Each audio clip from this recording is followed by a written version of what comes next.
about the struggle of this family to survive and whether they make it through the night or not. Hi Veer, I'm Sunil from Movie Talkies here. How are Hi. you, sir? Good, good. How are you? Good. I would like to ask you that you have a comedy. You have basically done comedy movies in past quite a lot, and also plays also. Yes. So this is a different story, different character also. So how was it difficult for you to do that? Well, firstly, it's not funny. Yeah, that's right. Just because of that, it's different. You are out from your comfort zone. I think it was very, very tough. You know, I'm not Punjabi, so to learn the dialect, to learn the language, I put on a lot of weight for the film. I'm not a father, so to play a father of 3 people and to make choices as a father of 3 people and understand that urgency was tough as well. With the beard as well. I grew the beard as well. I didn't really have to work very hard for that. I just had to wait to grow the beard. But apart from that, I think there's a responsibility that comes with doing your first serious role or your first drama. So I just worked very hard so that people who have been coming to see me do comedy will hopefully take a gamble on watching me. बहुत ज़्यादा? थोड़ा और elaborate कर दीजिए. बहुत बहुत ज़्यादा. Obviously बहुत excitement है. We're very excited. Harry, what was the trigger behind making this movie? Was there any personal connection or any reason specific behind it?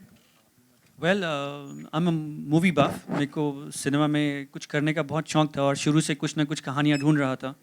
कुछ कहानियाँ लिखी भी हैं, बट ये कहानी बहुत दिल के करीब थी. तो मैं चाहता था कि पहली कहानी पर्दे पे जो भी आए वो यही आए 31 अक्टूबर, क्योंकि ये स्टोरी सुनते सुनते हम बड़े हुए हैं. और जब एक्चुअली में हम उन लोगों से मिले, जाके मुलाकात की, तो कहीं ना कहीं लगा कि 31-32 साल हो गए ये कहानी. मेरे ख्याल से आज सिनेमा में जाना ज़रूरी था, क्योंकि एज अ यूथ जो आज देखें हम लोग हैं, as you say, half of the population of the country is almost at the age of 25-26 years. They need to know it's an important chapter in the history. ये क्यों हुआ, कैसे हुआ, और the message which goes clear is the brotherhood. क्योंकि आप अगर याद करें तो उस ज़माने में हम सुनते थे कि एक पूरा जो हमारा जो कॉलोनी होता था वो एक भाई बहन का होता था. मतलब पड़ोस में भी शादी होती थी, डैड बताते थे, वो लगता था कि मेरी बेटी की शादी हो रही है. तो वो तो अब ख़त्म ही हो गया. आप तो पड़ोसी तो एक दूसरे को, या कमरे वाले एक दूसरे को नहीं जानते. तो मैं चाहता हूँ शायद वो फिर से भाईचारापन या वो देख के शायद वो फीलिंग फिर से जागे और हम एक कॉलोनी परिवार की तरह रह सकें या एक बड़े कुटुंब की तरह रह सकें. मैं सबके लिए. Did we see the same trailer? Listen, it's not a political film. Please don't politicize it. Anybody that wants to politicize this film, journalists, actors, politicians included, have nothing to do with the film. It is a story of 5 people. If you want to watch that story, come and see the film. This film has nothing to do with politics whatsoever. Not at all an anti-Congress film. And Trust we would, me. yeah, they're totally different characters. I mean, Rang De Basanti was a young college-going girl with a group of friends, and how they feel, how a certain patriotism, as you said, is awakened in them because of certain reasons. This is a completely different film. I don't know if, it's as everyone is saying, it's about brotherhood. And what it meant to me was, as someone who was very young when 1984 happened, and I also know people who were affected by it. And in Patodi also, there was a Gurdwara that was ransacked in 1984. I have that memory of it as well. For me to be a part of something like this was more as an actor, to play a character that is different culturally from anything I've played before, to do a period film, to play a real-life character, which is also an added responsibility, to play a mother, to do things like that. It was exciting as an acting opportunity, but I don't think that there are many parallels to Rang De, apart from, of course, Rang De, of course, had a part that was set in Punjab, but that's it. I disagree with the fact that it's a similar role, and certainly one is much more mature, this character, and goes through a completely different experience than Sonia from Rang De. Harry, my question is over here. जिनके ऊपर आपने movie बनाई है, जिस family के particular, are they still exist, और आपने उनको मूवी बताई है, और what you they said about it? Wait ये फैमिली अभी भी एग्जिस्ट करती है, और उनसे परमिशन लेके ही मूवी बनाई है, क्योंकि उनकी कहानी उनकी डायरी में लिखी हुई थी, जो हमने उनसे इजाज़त से ली और बनाई. और जैसे कि कहा कि जब रिलीज़ होगी तो उस वक्त हम फैमिली से परमिशन लेंगे, क्योंकि अभी वो सामने नहीं आना चाह रहे. पर अगर वो अलाउ करेंगे तो हम डेफिनेटली मीडिया के सामने फैमिली को लेकर आएंगे और आप उनसे फिर क्वेश्चन आंसर कर पाएंगे. पहली बात तो हैरी सर ने जो स्टोरी लिख के रखी थी उसमें बहुत ही रियलिस्टिक लिख के रखा हुआ था. और मैं वैसे मैं रियलिस्टिक फिल्में ज़्यादा करता हूँ, मैं ना कि कमर्शियल। मराठी में जितनी फिल्में की मैंने तो रियलिस्टिक किया। पहली फिल्म हिंदी में कर रहा हूँ मैं, वो उन्होंने लिख के रियलिस्टिक रखा था। जब हमने गूगल और ये सारी चीज़ें रिसर्च की, उस दौरान जो फैमिली की कहानी सुनी, उनके कहने का तरीका था, जो किस तरह से कहते थे, बोला कि बहुत रियलिस्टिक बता रहे थे। मतलब वो सुन के बहुत दर्द भी होता था। मुझे लगा कि ये जैसी घटना घटी है वैसे ही जाएगी तो ही लोगों को अपील होगी, ना कि उसको फिल्मी बना के। इसमें कोई लिबर्टी नहीं है, कुछ भी नहीं है। जो रियल है, जो घटना घटी है, हैरी सर ने जैसे लिख के रखा था, वो जिस फैमिली की कहानी बता है उन्होंने जैसे बताया था, उसी हिसाब से आप जब देखोगे तो आप लगेगा कि उसी दौर में आप भी जी रहे हो, उस 84 में। इस तरह से मेरे लिए वो आसान भी है, क्योंकि वो फिल्म बनाना बहुत आसान हो जाता है। और मेरा दिमाग पहले से वैसे चलता है कि रियलिस्टिक चले, मतलब अपनी सी कहानी लगे। मैं खुद कोई भी देखे वो लगे कि वो खुद जी रहा है वो कहानी। फिल्मी कहानी में कोई वो सपने होते हैं, वो सपना तो बहुत आसान होता है देखने के लिए, मगर रियल जीना बहुत मुश्किल होता है। और मुझे वो रियल दिखाना बहुत आसान लगता है। नहीं, मिली जुली भाषा, हिंदी और पंजाबी ऐसा नहीं कि पूरी भाषा ही पंजाबी, ऐसा नहीं, क्योंकि वो दिल्ली है। दिल्ली में हिंदू मुस्लिम सब लोग रहते, पूरे लोग पंजाबी बोलते नहीं। और फैमिली में भी बहुत कुछ पंजाबी वर्ड, एक आध लाइन, बाकी हिंदी। ऐसा नहीं कि पूरी पंजाबी फिल्म लगे, ऐसा भी नहीं है। No, I mean, it's very difficult to get a solo release. But I think that they're completely different subjects. And there's certainly space for... What we were worried about was coming with a bunch of films, because then you get lost. But I certainly think that we can hold our own with Mirzia. Harry, how was the casting decided? What was the thought process behind the cast? Well, the thought process was very simple. We wanted to have them the same look, the character, as the other real stories character. And when we were meeting a lot of other actors, then Veer and Soha were kind enough to come for the screen test. Then Shivaji did the main role, जो dialogues और जो पंजाबी में हमने बोलने को बोला। और सबसे बड़ी बात, जब कहानी सुनाई तो इनकी आंखों में मेरे को वो नमी और वो नज़र आया, वो कनेक्ट नज़र आया। So I think that was more than enough for me to have them on board. And I'm really happy and lucky that I have them for my film. Veer, did you have any apprehensions about taking up the role, because you have had a very comic image as an actor? So were there any issues? No, I mean, if I'll be very honest with you, my journey in Bollywood has been like getting promoted in a company. You start out as an intern or a trainee, and you're trying to get a promotion every year. I started out with one scene in a film, 5 lines, and then I had 2 scenes in a film, and then I had 7 scenes in a film, and then it was ensembles, and now it's one of the leads. So for me, the idea is to grow every year and to do more and more things every single year. So I'm starting to make choices that I want to make. This is one of those choices. I've worked very hard to get here.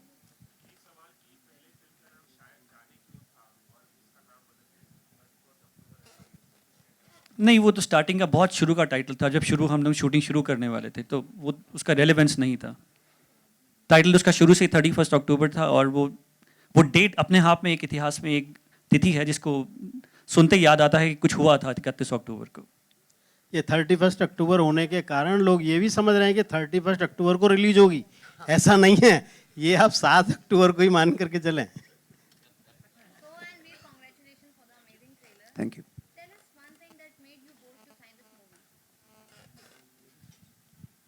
It's a great role, and I'm a greedy actor, and it is rare to get a meaty author-backed role like this. So I wanted to do that. I have done drama and intense roles before, but there was something about this. It's not a verbose film, it's not a lot of dialogue, and it's also action and a thrilling film where there's suspense, and that's my favorite genre, where you want to know agle scene mein kya hone wala hai. So I just like the pace of the film, and also I have to say that it was exciting to work with Shivaji sir, because as you know, of course, he's a national award-winning director. When you are part of a good script, you have to also be assured that the director is going to be able to handle it, and it's a sensitive subject. And I wanted very much to work with him, and it was a great experience to work with him. I think for me, the script, first and foremost, it's a very, very, very good script. It's very realistic. These people exist. So we were able to meet this family, and I was able to see the person who I'm going to be playing. I also very much like the fact that nobody could see me doing a film like this. I like that. That's a challenge for me as well. It's my first drama. It's my first serious role. And I wanted it to be as realistic and as different from me as possible. And hopefully it is. So.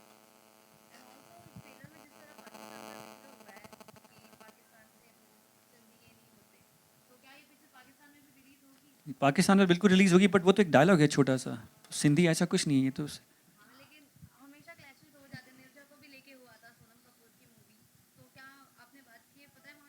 I think definitely वहाँ पे release होगी. हमारे Reliance world wide increase कर रहा है हमारी film को, तो डेफिनेटली उन्होंने अश्योर किया हम लोगों की फिल्म वहाँ पे रिलीज़ होगी. But खुश सोचो हो जाएगा. हाँ. अच्छा, जाने से पहले गाइस, मेरे साथ बहुत ज़्यादा इंपॉर्टेंट लोग यहाँ पर आए हुए हैं. मैं उनको थैंक्स करना चाहूँगा, बुलाना चाहूँगा. प्लीज़ उनका भी प्रोत्साहन करें, क्योंकि उनके बिना ये फिल्म नहीं बन सकती थी.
देवा जी, जो कि रियल हीरो हैं इस फिल्म के, जिन्होंने वीरदास जी, हाँ, तो अब आप ढूंढते रहिए कि मैंने ऐसा क्यों कहा है, क्योंकि सारी फिल्म में आपको ऐसा ही कुछ नजर आने वाला है कि यार ये कहानी कहाँ को जा रही है, क्या हो रहा है, कैसे हमको आंसर मिलेगा. सो जी तेजिंदर जी, क्या कहना चाहेंगे आप? सबसे पहले कहना चाहूँगी सत श्री अकाल, कैसे हैं आप सब? बहुत बहुत शुक्रिया यहाँ पे आने के लिए. और जैसे आपको बताया गया, इस फिल्म में मैं एक सरदारनी का रोल निभा रही हूँ पहली बार. और एक बहुत ही एक्साइटिंग रोल था. पहली बार मैं वीरदास के साथ काम कर रही हूँ बड़े स्क्रीन पर. बहुत ही अच्छा लगा. इनफैक्ट आपका भी रोल है फिल्म में जी. आप मेरे रिश्तेदार का रोल कर रहे हैं, ब्रदर इन लॉ का रोल कर रहे हैं. तो बहुत ही अच्छा लगा. और पहली बार मैं एक बीवी तो बनी हूँ पहले, लेकिन पहली बार माँ बनी हूँ स्क्रीन पर. और एक नहीं, दो नहीं, 3 बच्चों की माँ बनी हूँ. So it exhausting. But बहुत मज़ा आया और बहुत ही ख़ास फिल्म है हम सब के लिए. मैं पूरी टीम को मुबारकबाद देना चाहती हूँ and we are very excited to share the trailer with you जो पहली बार हम आप सबके साथ शेयर करने वाले हैं. So thank you for joining us and all the best all of us. So अब देवेंद्र जी जो एक्चुअल में ये क्योंकि सभी लोग देखते हैं कि मेरी शक्ल तो नहीं है तो इनकी शक्ल है देवेंद्र जी जिन्हें आप वीरदास के नाम से जानते हैं. जी देवेंद्र पाजी. सत श्री अकाल, कैसे हैं सब? मेरा नाम देवेंद्र सिंह है. फिल्म बहुत ही एक बहुत बड़ा दिन है हमारे इतिहास में, लेकिन एक छोटी कहानी है बड़े दिन की. जब इतिहास में एक बहुत ट्रैजिक सर्कमस्टेंसेस होती है तो आदमी छोटी छोटी चीज़ें सोचने लगता है. और ये एक सिंपल सी फैमिली की कहानी है. एक माँ है, 3 बच्चे हैं, एक पति है, और वो कैसे इस बहुत बड़े दिन में छोटी छोटी चीज़ें करके अपने आप को बचाते हैं और कैसे ये पूरी जो कम्युनिटी है इनकी मदद करते हैं. बहुत ही इंटेंस सब्जेक्ट है लेकिन बहुत प्यार है कहानी में. और जो पंजाब के लोग हैं, जो इतिहास है इस इवेंट्स के, बहुत सेंसिटिव फिल्म है उसकी वजह से. और जो प्यार हमको मिला है कम्युनिटी से, प्रोड्यूसर्स से, जर्नलिस्ट से, बाकी एक्टर्स से, उसके लिए आपका शुक्रिया अदा करना चाहता हूँ. I hope you enjoy the trailer. Thank you. So Devendra ji ने, वीरदास पाजी ने ये बात कही कि प्यार मोहब्बत इस फिल्म में बहुत दिखेगा क्योंकि एक बहुत ही प्यारा सा परिवार है. लेकिन उस परिवार की ही क्यों बात की है इस फिल्म के जरिए, और वो बात आप सबको सब तक कैसे पहुंचाई जा रही है 31 अक्टूबर इस मूवी के जरिए, इसके बारे में हमारे जो राइटर और प्रोड्यूसर साहब हैं वही आपको बता सकेंगे क्योंकि बहुत क्लोजली उनके ये टॉपिक. लेकिन ये स्टोरी आप सबके सामने इस फिल्म के जरिए, इन किरदारों के जरिए क्यों लेके आना चाह रहे थे वो, और कितना होमवर्क उन्होंने किया है. तो जोरदार तालियां ये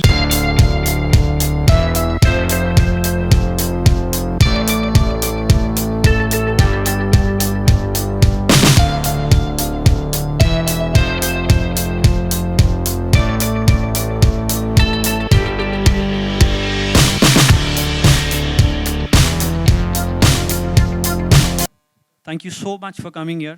एंड ये 31 अक्टूबर बहुत क्लोज है मेरे दिल के. मतलब इसको बनाने के लिए जो मेहनत और जो रिसर्च और जो एफर्ट्स गए हैं उसका बयान मैं आपको जब क्वेश्चन आंसर करेंगे तो आपको सब पता लगेगा.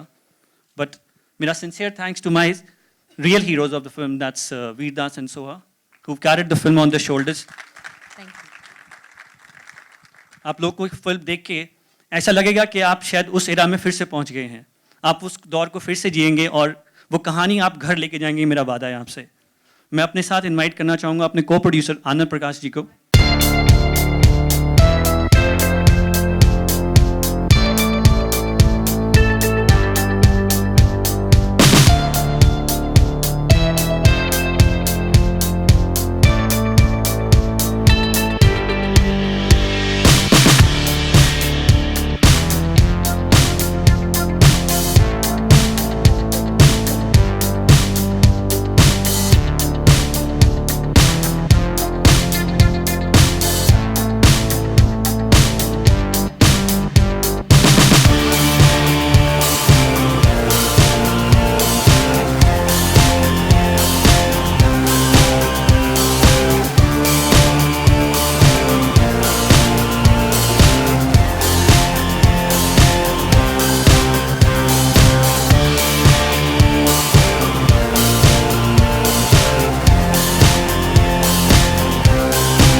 एक तो ऐसा नहीं कि पहले जैसे हिंदू मुस्लिम के सब्जेक्ट होता है तो बहुत आसान हो जाता है कि हम बचपन से सुनते आ रहे हैं, मगर ये सब्जेक्ट ऐसे हैं इंडिया में हिंदू नहीं हिंदुओं को मारने जैसी बात थी। पहले तो मुझे डर ये इस बात का लग रहा था, मुझे खुद को, मेरे तो पैसे नहीं लग रहे थे, फिर भी मैं डर रहा था इस फिल्म को। मतलब इनको 10 बार पूछा भाई ये हम लोग कर पाएंगे, बोले इनको करना ही है। तो इनकी हिम्मत देख के मेरी हिम्मत बड़ी, मतलब मुझे तो मैं तो आर्टिस्ट हूँ, मुझे तो ये उतारना ये सारी चीज़ें जमती है। मैं बोला ठीक है, इन्होंने छूट दे दी तो मेरे लिए सब आसान हो गया था। हैरी, आपसे सवाल है कि क्या ये बीजेपी की गवर्नमेंट है और सबसे बड़ा रिलीज का सवाल है फिल्म को लेकर, क्या ये रीज़न है कि आप फिल्म बीजेपी के कार्यकाल में रिलीज कर रहे हैं? नहीं, ये रीज़न बिल्कुल नहीं है। हम लोगों को वैसे तो फिल्म बनाने में इतनी दिक्कतें आई कि ये कार्यकाल अपने आप ही आ गया। बाकी मैं खुश हूँ कि कार्यकाल आ गया है, वरना मेरी फिल्म शायद रिलीज भी नहीं होती।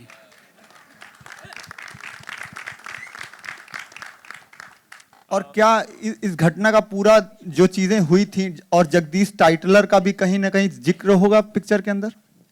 वो तो फिल्म देख के पता लगेगा क्या जिक्र होगा, बट फिल्म के अंदर काफ़ी हद तक सच्चाई है और एक सच्ची घटना और सच्ची फैमिली पर आधारित ये फिल्म है, जिसका किरदार, मेन किरदार हमारे देवेंद्र जी ने, मतलब वीरदास, और तेजिंदर कौर सोहा जी ने निभाया है। और उस कहानी को जीने के लिए इन्होंने जितनी मेहनत की है, मैं तहे दिल से शुक्रगुजार हूं इन लोगों का। हैरी, आप पर्सनल लेवल पे जगदीश टाइटलर को कितना जिम्मेदार मानते हैं इन सब घटनाओं के लिए? No comments on that sir. मुझे लगता है ऐसे पॉलिटिकल क्वेश्चन ना पूछा जाए तो बेटर रहेगा। जी बिल्कुल, क्योंकि फिल्म के लिए, हाँ, क्योंकि फालतू में क्रिएट करना कोई मतलब नहीं है। फिल्म बनाई है लोगों को कुछ सिखाने के लिए, ना कि कुछ झगड़ा लगाने के लिए। सोहा, आपका जो किरदार है वो आपकी मदर से भी कहीं ना कहीं इंस्पायर्ड है, कुछ उसके बारे में हमें बताएं। मेरी मदर से? जी। क्योंकि वो 3 बच्चों की माँ है।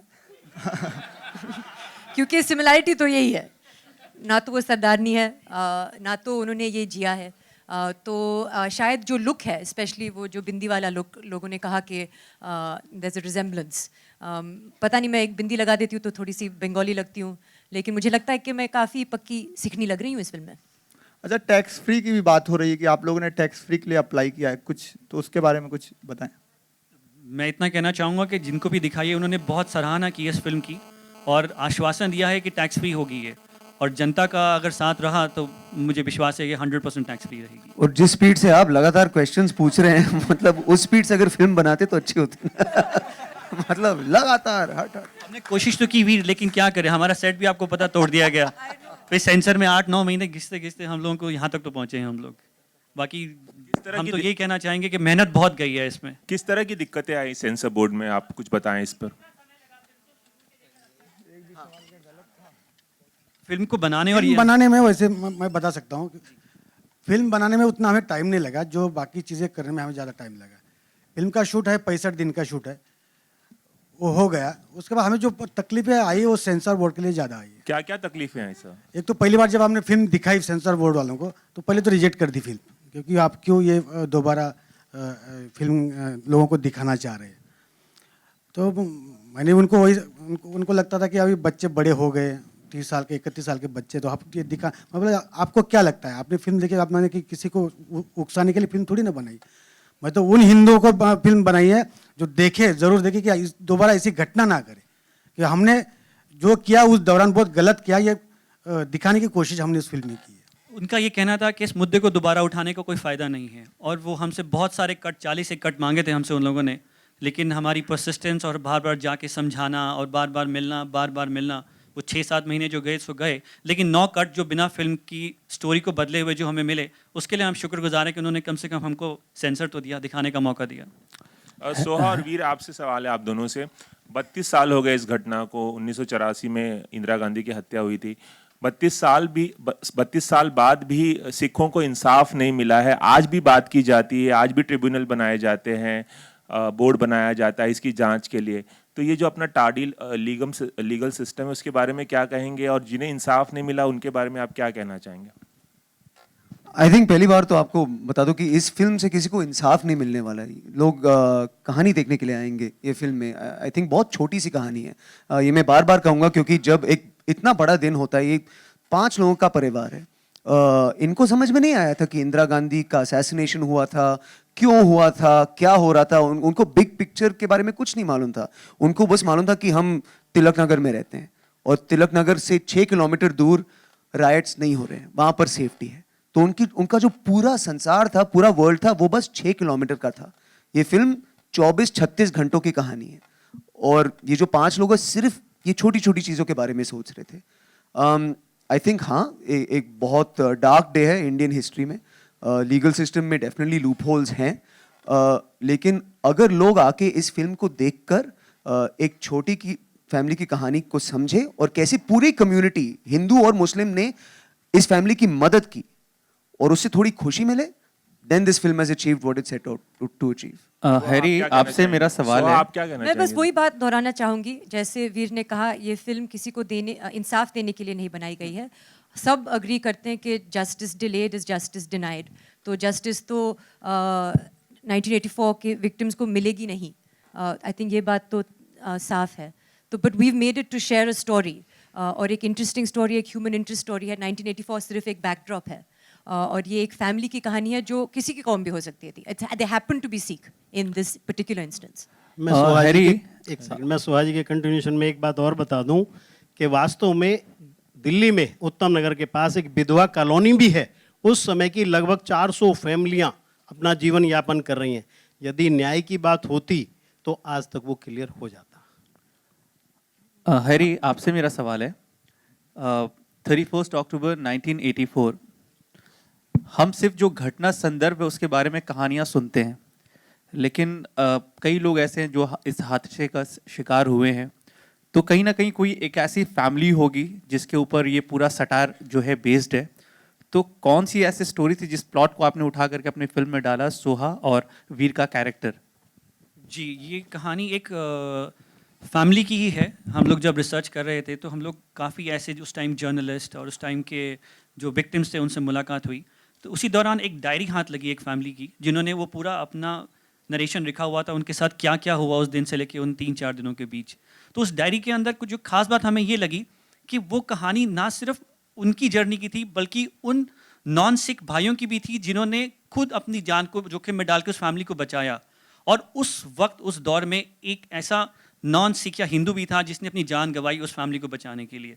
वो हम क्लोज टू रिलीज आप जरूर आपको रिवील करेंगे फैमिली कौन सी थी, बट वो दिल को छू गई। मतलब हम ये कहना चाह रहे हैं, ये जरूर एक फिल्म एक ट्रिब्यूट है उन विक्टिम्स के लिए, बट ये सल्यूट भी है उन नॉन सिख्स के लिए, उन हिंदू मुस्लिम ईसाई भाइयों के लिए जिन्होंने हमें बचाया, हम सरदारों को शरण दी और शेल्टर किया।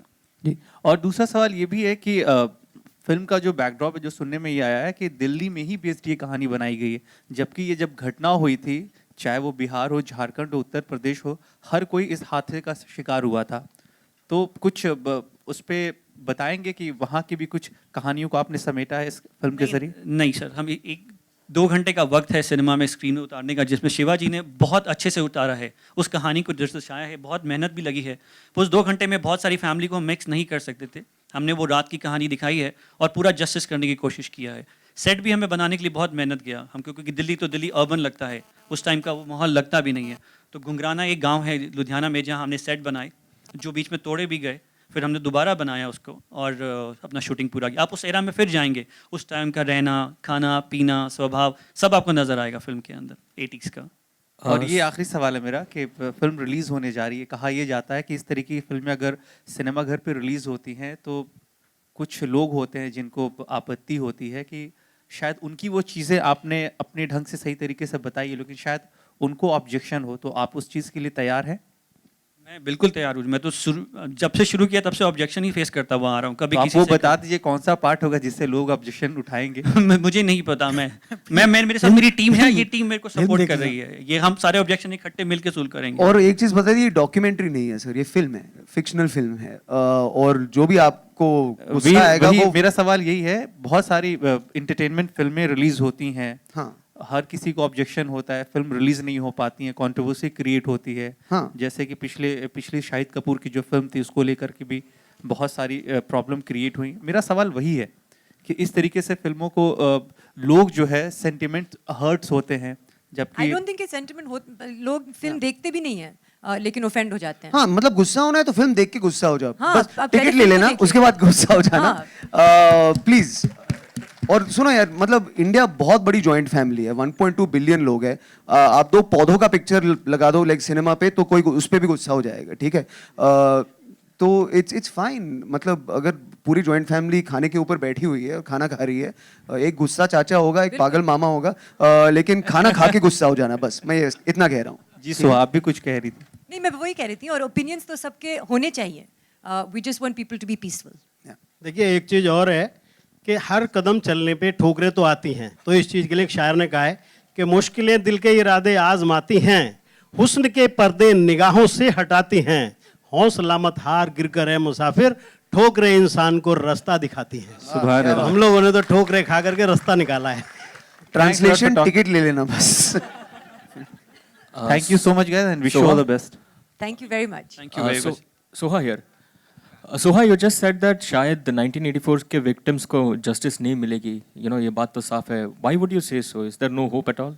I am a very optimistic person, but my understanding is that if it's been 32 years, a lot of the people who were affected by 1984 have passed on. They lived their whole lives in the hope of getting justice and perhaps didn't see it. We all know people who have been affected by 1984. I certainly do. And the saying is that justice delayed is justice denied, because justice should be swift. And as Veer said, the legal system is complicated. We are not judges. We are not Supreme Court lawyers or judges. We are actors, and we've made a film. So it's not really about getting justice. It's about providing a film which we see more as an edge-of-the-seat thriller. It's not a political film. It's not pushing an agenda. It certainly hopes not to be preachy in that way. It's just about the struggle of this family to survive and whether they make it through the night or not.